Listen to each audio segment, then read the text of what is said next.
प्रणाम। मैं गायत्री अपने चैनल में दोस्तों आप लोग का स्वागत एवं अभिनंदन करती हूँ।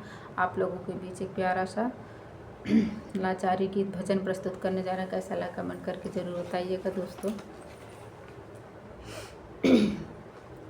सीता के लैगा चोराई बेकल रघुबर दोनों भाई। सीता के लैगा चोराई बेकल रघुबर दोनों भाई। जब सीता पहुँची बीच बना में, जब सीता पहुँची बीच बना में, जोगिया के वेश धइ के आवल रमण। सीता के लैगा उठाई बेकल रघुबर दोनों भाई। सीता के लैगा चोराई बेकल रघुबर दोनों भाई। सीता के लैगा चोराई बेकल रघुबर दोनों भाई। जब सीता पहुँची बीच बना में, जब सीता पहुँची बीच बना में, नैनन से नीर बहाई बेकल रघुबर दोनों भाई।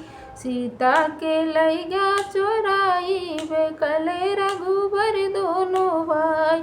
जब सीता पहुँची रंगी महलिया, जब सीता पहुँची रंगी महलिया, राम लखन सुधियाई बेकल रघुबर दोनों भाई। सीता के लैगा चोराई बेकल रघुबर दोनों भाई। सीता के लैगा चोराई बेकल रघुबर दोनों भाई। जब सीता पहुँची अशोक वाटिका में, जब सीता पहुँची अशोक वाटिका में, नैनन से नीर बहाई बेकल रघुबर दोनों भाई। सीता के लैगा चोराई बेकल रघुबर दोनों भाई।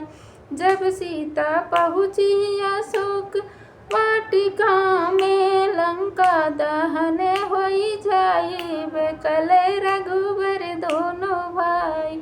सीता के लैगा चोराई बेकल रघुबर दोनों भाई। सीता